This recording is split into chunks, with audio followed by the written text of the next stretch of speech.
단돈 2,000원이 아닙니다. 여러분의 목숨과 맛 바꿀 수 있는 이야기입니다.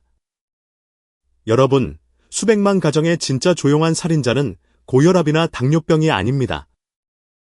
바로 혈전 즉 피떡입니다. 이 혈전은 고통을 호소하지도 열을 유발하지도 않습니다. 당신에게 명확한 신호도 주지 않죠. 하지만 단 3분 만에 뇌혈관을 막아 당신의 말하는 능력, 걷는 능력, 그리고 모든 기억을 앗아갈 수 있습니다. 62세에 건강했던 박 선생님도 그날 아침 식사 30분 만에 쓰러지셨습니다. 원인은 수개월간 조용히 자라온 피떡이었습니다. 저는 병원의 편이 아닙니다. 여러분의 편입니다. 오늘 병원에서는 말해주지 않느니 무서운 피떡을 녹이는 의사들의 이것이 무엇인지 그리고 당신이 괜찮겠지 하고 무시하고 있는 죽음의 신호 7가지를 정확히 공개합니다. 여러분의 생명을 구할 정보이니 오늘 영상 끝까지 집중해 주십시오. 네, 저는 62세에 건강했던 아버지이자 할아버지였던 박 선생님의 경우를 아직도 생생하게 기억합니다. 그는 평소 혈압이나 당뇨 문제도 거의 없었고 매일 아침 손자와 산책하는 것을 낙으로 삼던 분이셨습니다. 그날 아침도 마찬가지였습니다. 일찍 일어나 손자와 아침 식사를 하고 평소처럼 친구들과 장기를 두기 위해 가방을 메고 현관을 나섰습니다. 가족 중 누구도 그것이 마지막 웃는 모습이 될 줄은 상상도 못했습니다. 하지만 불과 30분 후 그는 입이 비뚤어지고 몸의 절반이 마비되어 말 한마디 못하는 상태로 응급실에 실려왔습니다. 결과는 모두를 침묵하게 만들었습니다. 바로 뇌경색이었습니다. 원인은 수개월 아니 수년간 조용히 형성되어 오다가 그 운명의 아침에 폭발한 혈전 바로 그 피떡이었습니다. 저는 30년 넘게 환자들을 돌보면서 이런 비슷한 경우를 수없이 목격했습니다. 어제까지만 해도 평범하게 웃고 이야기하던 사람들이 오늘 갑자기 반신불수 환자가 되어 눈앞에 나타납니다. 그리고 그들이 눈물로 혹은 어울레진 발음으로 제게 묻는 가장 첫 번째 질문이 무엇인지 아십니까? 의사 선생님 혹시 잘못 보신 거 아니에요? 저는 어제까지 아니 방금 전까지 완전히 건강하다고 느꼈는데요. 저는 그 충격을 100% 이해합니다. 왜냐하면 혈전은 명확한 증상을 보이는 다른 질병과는 근본적으로 다르기 때문입니다. 우리에게 준비할 기회를 주지 않습니다. 그것은 조용히 쌓입니다. 매주 당신의 혈관벽에 기름 찌꺼기처럼 달라붙어 몸집을 키우다가 갑자기 뇌, 심장 또는 폐로 가는 혈액의 흐름을 차단해버립니다. 알고 계십니까? 쌀알 만한 작은 혈전 하나가 단 3분 동안 뇌로 가는 혈액의 흐름을 막으면 당신의 말하는 능력, 기억력, 심지어 걷는 능력까지 영원히 사라질 수 있습니다. 한국국민건강보험공단 보고서에 따르면 5분마다 한 명이 뇌졸을 겪으며 그들 대부분이 50세 이상입니다. 통계에 따르면 뇌졸중 생존자는 4명 중 1명에 불과하며 그마저도 3분위는 심각한 후유증을 안고 살아갑니다. 하지만 이 숫자보다 더 가슴 아픈 사실은 이 뇌졸중 사례의 상당수가 환자가 조기에 징후를 알아차리고 제때 변화를 주었다면 충분히 예방할 수 있었다는 사실입니다. 저는 너무나 많은 사람이 나는 여전히 건강하다고 착각하거나의 작은 증상이야 하고 넘기다가 그 골든 타임을 놓치는 것을 보며 괴로워했습니다. 저는 이 이야기를 당신을 겁주려고 하는 것이 아닙니다. 제가 이 사실을 공유하는 이유는 당신이 깨어있기를 바라기 때문입니다. 지금 이 순간 당신의 혈관 안에서 무슨 일이 벌어지고 있는지 그 근본 원인을 정확히 이해해야만 합니다. 그렇다면 이 혈전이 피떡은 도대체 무엇이며 왜 그렇게 위험한 것일까요? 그렇다면 이 혈전은 정확히 무엇이며 왜 그렇게 갑작스럽고 치명적인 것일까요? 혈전 즉 피떡은 본래 우리 몸이 다쳤을 때 피를 멈추게 하는 자연스러운 방어 기제입니다. 상처에 딱지가 않는 것처럼 말이죠. 하지만 진짜 문제는 우리가 나이가 들고 기름진 음식을 먹고 운동을 적게 하거나 만성염증 상태가 오래 지속될 때 발생합니다. 이 과정이 통제불능 상태가 되는 것입니다. 여러분의 혈관을 집안의 배관 시스템이라고 상상해 보십시오. 세건일 때는 물이 원활하게 흐릅니다. 하지만 시간이 지나고 관리가 제대로 되지 않으면 그 배관 내부에는 불필요한 지방, 죽은 세포 조각, 콜레스테롤 같은 불순물이 쌓이기 시작합니다. 이것들이 서로 달라붙고 두꺼워지면서 점차 피떡 덩어리를 형성합니다. 가장 무서운 점은 혈관이 50%, 70% 막힐 때까지도 우리는 아무 증상을 느끼지 못한다는 것입니다. 그저 혈액의 흐름이 조금 느려질 뿐이니까요. 하지만 어느 날 그 덩어리가 터지거나 혈관을 완전히 막아버립니다. 그리고 그 순간 혈액과 산소를 공급받지 못하는 뇌나 심장은 단 몇 분 안에 영원히 정지하고 맙니다. 도쿄의과 대학의 한 연구는 놀라운 사실을 보여줍니다. 혈압이나 혈당을 잘 관리하는 사람이라도의 혈액응고 지수가 높은 사람들은 심혈관 질환으로 사망할 위험이 2배나 높다는 것입니다. 즉 혈관 속의 시한폭탄이 바로 박 선생님을 쓰러뜨린 진범입니다. 하지만 여러분 절망하지 마십시오. 좋은 소식이 있습니다. 이 무서운 피떡을 강력한 약 없이도 자연스럽고 안전하게 녹여낼 수 있는 방법이 있습니다. 네, 절망적인 상황에서도 희망은 있습니다. 그리고 그 해답은 비싼 약이나 고통스러운 수술이 아니라 놀랍게도 여러분의 식탁 위에 있습니다. 오늘 제목에서 말씀드린 의사들이 무서운 피떡을 녹이기 위해 강력히 권하는 이것 그 정체는 바로 등푸른 생선입니다. 고등어, 연어, 정어리, 청어 우리에게 매우 친숙한 이름들이죠. 하지만 이 생선들의 부드러운 살에는 세계의학계가 수십 년간 연구해 온 강력한 생명보호 성분이 숨어 있습니다. 바로 오메가3라는 매우 특별한 지방입니다. 이 복잡한 이름을 기억하실 필요는 없습니다. 이것 하나만 기억하십시오. 이 오메가3 지방산은 우리 혈관 속 문집기와 같습니다.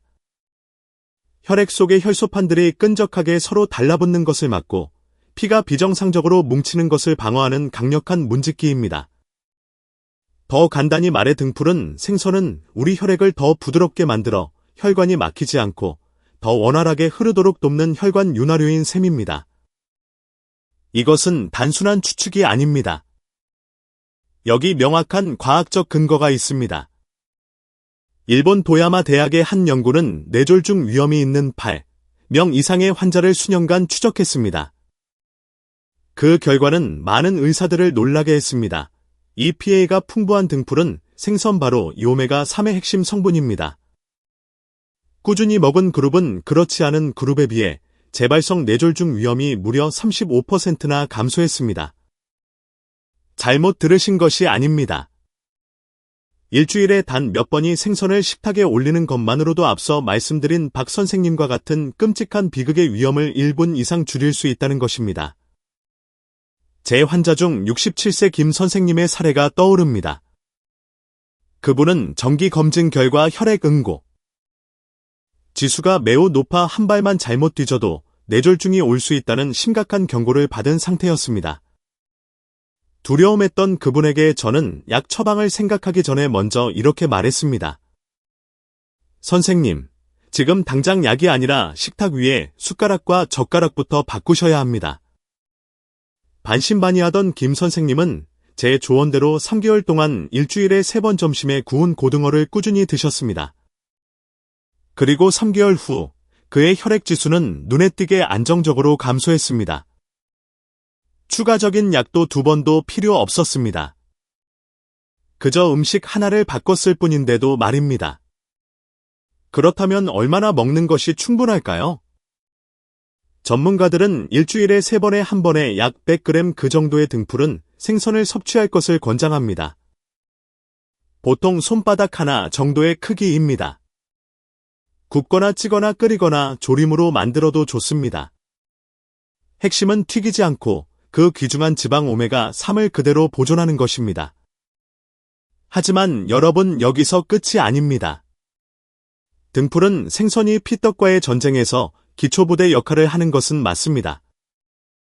하지만 이것만으로는 충분하지 않습니다. 이 생선의 효과를 최대치로 끌어올리고 혈관을 더 완벽하게 청소하기 위해서는 생선과 함께 강력한 시너지 효과를 내는 동맹군 식품들이 더 필요합니다. 네, 여러분의 식단의 등불은 생선을 추가하는 것은 피떡을 녹이는 위대한 첫걸음입니다. 하지만 이 생선이 가진 힘을 200% 끌어올리고 우리 혈관을 더 완벽하게 청소하려면 강력한 동맹군들이 필요합니다. 이 동맹군들은 등푸른 생선과 함께 작용하여 우리가 상상하는 것 이상의 시너지 효과를 냅니다. 오늘 그 가지 황금식품을 공개하겠습니다. 첫 번째 동맹군은 마늘입니다. 여러분, 마늘은 단순한 양념이 아닙니다. 예로부터 약으로 여겨진 데는 다 이유가 있습니다. 마늘에는 알리신이라는 강력한 화합물이 들어 있습니다. 이 알리신이 바로 혈소판이 서로 끈적하게 달라붙어 피떡이 되는 것을 막아주는 역할을 합니다. 독일의 한 연구에 따르면 마늘을 자주 먹는 사람들은 혈액이 응고되는 시간이 그렇지 않은 사람들보다 10% 더 길었다고 합니다. 즉, 피가 너무 빨리 옮겨붙지 않아서 혈전을 피할 수 있다는 의미입니다. 여기서 가장 중요한 팁이 있습니다. 마늘의 알리신 성분은 마늘을 자르거나 빻은 직후에는 나오지 않습니다. 반드시 잘게 다지거나 빻아서 공기 중에 10분간 그대로 둔 후에 요리에 사용하십시오.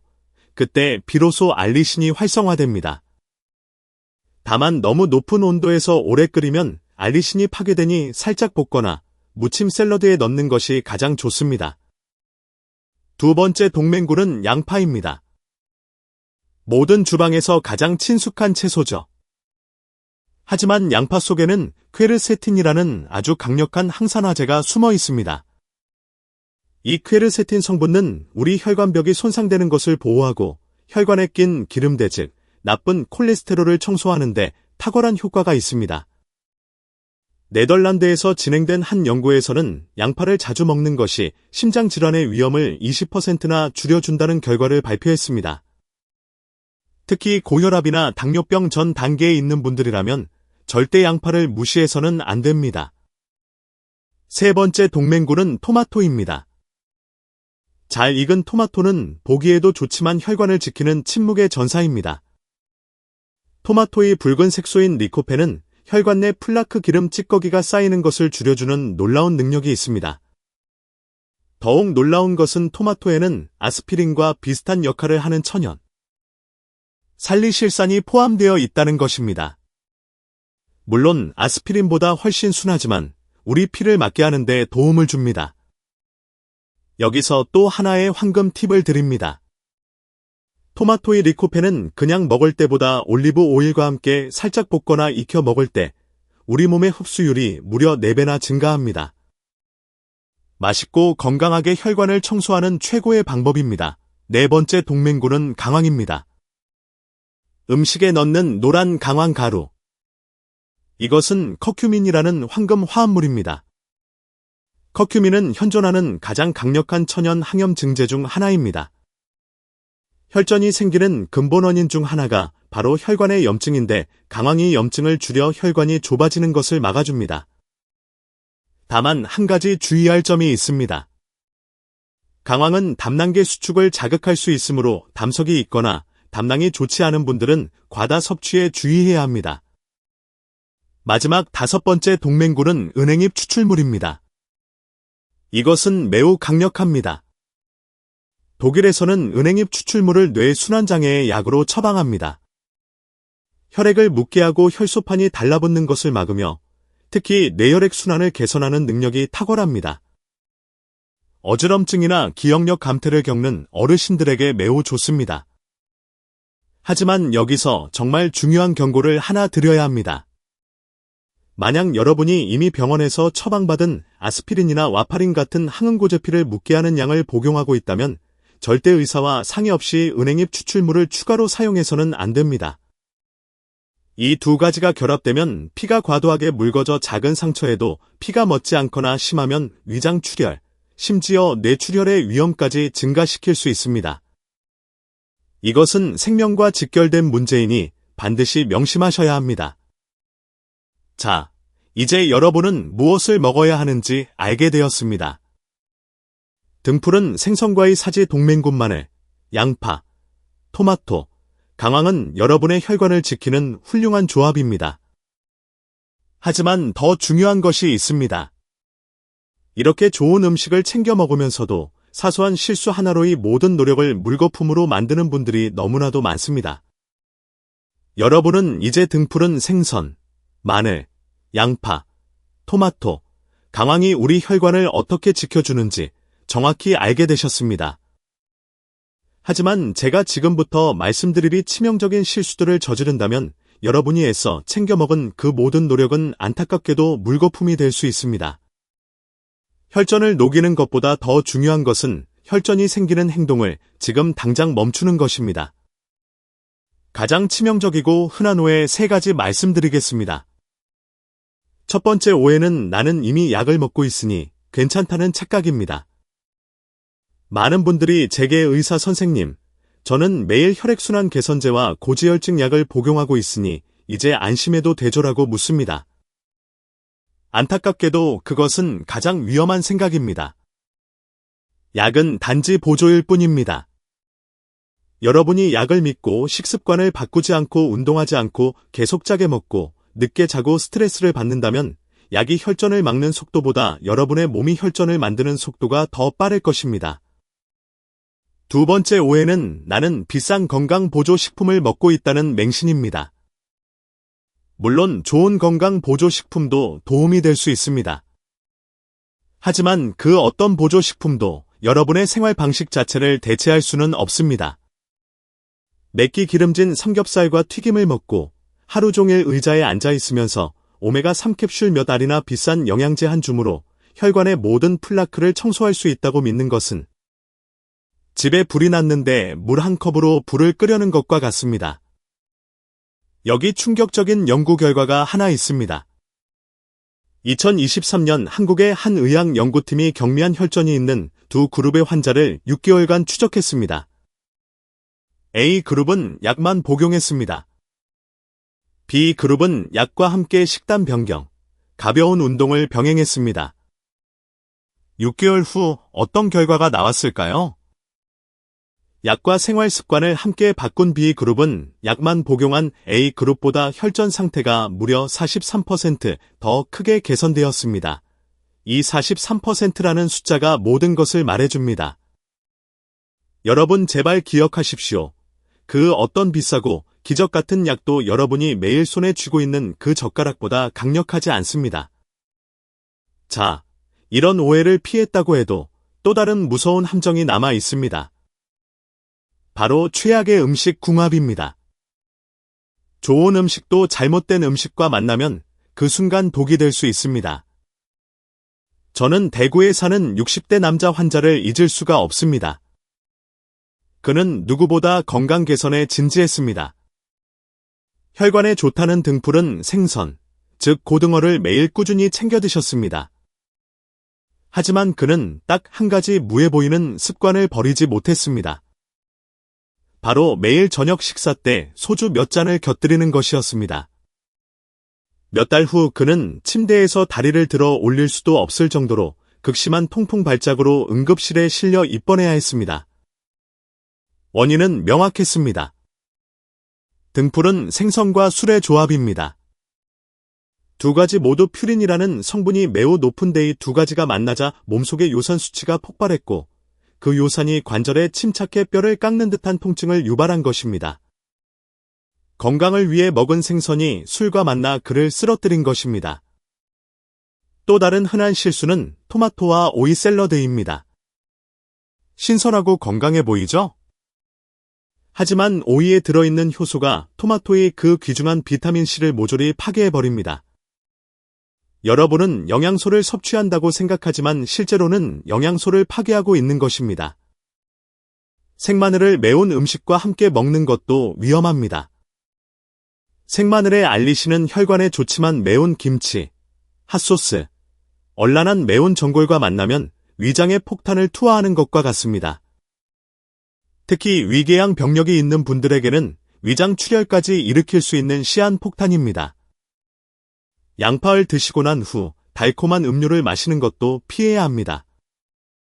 혈액순환에 좋은 양파를 먹고 나서 콜라, 사이다 같은 청량 음료나 달콤한 밀크 커피를 마시면 혈당이 위험할 정도로 치솟습니다.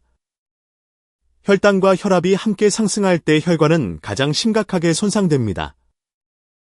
마지막으로 제가 아까도 경고했지만 다시 한번 강조합니다. 기억력에 좋다고 은행잎을 드시면서 병원에서 처방받은 아스피린이나 와파린 같은 항은 고제를 함께 드시는 분들 절대 안 됩니다. 둘 다 피를 묻게 합니다. 이 조합은 피를 과도하게 묻게 만들어 뇌출혈의 위험을 극도로 높입니다. 음식은 올바르게 이해하고 사용하면 건강의 동반자이지만 이처럼 잘못 조합하면 경고 없는 적이 될 수도 있습니다. 네, 그렇게 최악의 음식 궁합을 하는 것도 중요합니다. 하지만 식단은 기본일 뿐만으로는 충분하지 않습니다. 혈관이 정말로 건강해지기를 원하고 혈전을 영구적으로 예방하기를 원한다면 우리는 근본부터 변화해야 합니다. 바로 여러분의 일상생활 방식입니다. 첫 번째. 그리고 가장 간단한 것은 매일 걷는 것입니다.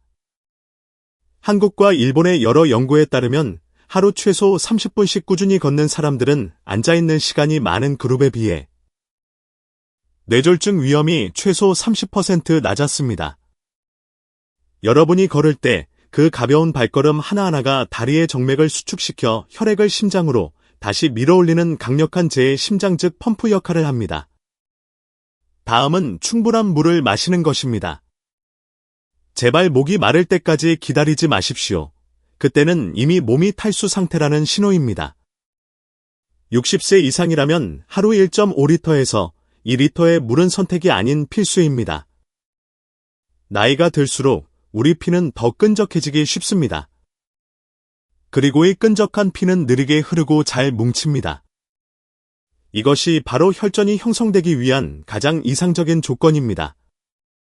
세 번째는 수면과 정신 상태입니다. 장기간의 스트레스와 분노는 우리 몸이 혈관을 수축시키고 혈압을 높이는 독성 물질을 분비하게 합니다. 밤 11시 이전에 잠자리에 들고 마음을 가볍게 유지하려 노력하십시오. 깊은 수면은 매일 밤 여러분의 혈관을 보호하는 돈이 들지 않는 가장 효과적인 약입니다.